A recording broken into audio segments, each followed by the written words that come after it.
الموضوع لأمير المنطقة، ولكن نفسيتي تعبانة جدا، وهم حاولوا يبطلون شهادتي بشتى الطرق. الآن أنا مبلغ، واثنين من إخواني المبلغين معي، لكن لكونهم صغار في السن تحملت الهدك وأنا شلته جميعه.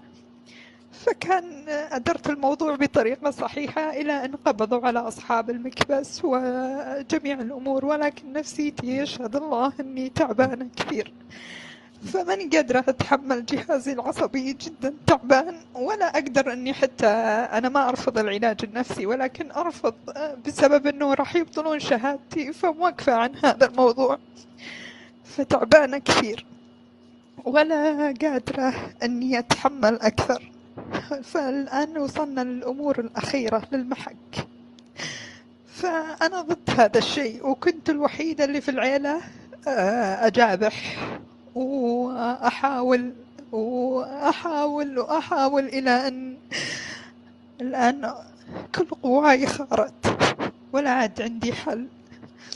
أنا بين إخوان وخوات، والموضوع حتى داخل فيه حريم يعني. فالآن أنا ألقي القبض على 44، فلهم القصاص جميعا، فأنا متعبة ماني قادرة أكمل.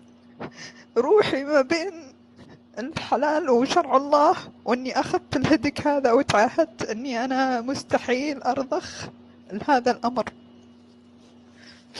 فنفسيتي تعبانة الان، ويوم الخميس كنت راح اقتل، وصرت من يوم الخميس الى اليوم طلعت انا. تهديد. اي تهديد بالقتل كانوا، وحتى حاولوا انهم يقتلوني انا واخوي. ففي قضية قائمة في قضية قائمة وفيه أمر، لكني متعبة، لكن هذا شرع الله. أنا ما أقول اللهم كما أنجيت نوحا بسفينته أنجيني، فإني متعبة، أثقلت روحي بما فيه يكفي، دمار نفسي بشكل مو طبيعي. فالآن لي 3 شهور ما قدرت أشوف ولدي، أخذته وديته لأبوه، أنا منفصلة. فهمت الموضوع، قلت له اسمع، خلوا ولدي أمانة عندك إلى أن ربي إما أن يأخذ روحي أو ينصرني على هذا الموضوع. فماني قادرة، ما بين إني أشوفهم يقبض عليهم بطريقة، ما بين إنه قبض الحملة كبيرة قيمتها 500,000 شد و5 طن حشيش وأسلحة، ونفسيا كلهم جدا العدد هذا ميتة. مشتركين فيها ولا أطراف؟ لا الأهل 44 هذول من الأهل، أهل درجة أولى يعني، أب أخ كلهم من قرابتك؟ أخت كلهم كلهم شاركين؟ درجة أولى. ها كلهم شاركين في عملية التهريب هذه؟ إيه، منهم المهرب ومنهم غاسل الأموال ومنهم. الآن أنا بوضع سيء، وضع سيء يعني، حتى أنا وإخواني جالسين في غرفة. فأنا اليوم أرسلت برقية لمحمد بن سلمان، لأن علاقاتهم قوية جدا، علاقاتهم قوية، وصاروا يدمروني بالحكومة يعني، اللي بالنيابة، اللي بالأمارة، اللي مدري وين، اللي مدري وين، يعني يحاولون يلبسوني أي قضية عشان يسجنوني. فاليوم أنا أرسلت إن شاء الله أن بكرة يجيني رد عليها. لا تخافين، أنت في عهد سلمان ومحمد والله ما حد أق- يضرك، أقسم بربي. أقسم ما أقسم أجامل بآيات دولة ولا الله. جهة، والله اسمعيني يا أختي، لا والله أنك في أمان وأنك في عز، لكن اعرفي كيف تحمين نفسك، هذا رقم واحد. أقسم بالله ما حد يضرك، أقسم بالله والذي رفع السماء، أقسم بالله ما حد يقدر سو- يلبسك سؤالي قضية ولا شيء، خاصة إذا أنت عرفتي كيف تحمين نفسك وتعاونتي مع الجهة المختصة. الموضوع زي هذا كبير، وأنا أعرف من خبرتي سؤالي الطويلة لك قبل التقاعد أنا ما أصرح باسم أي جهة. والله لا تقول لي أعرف ناس في الحكومة ولا أعرف، الله إحنا في عهد سلمان ومحمد والله ما حد، حتى اللي بيفزع في المواضيع هذه والله اني خاف من ظله انه يدخل بهالمواضيع.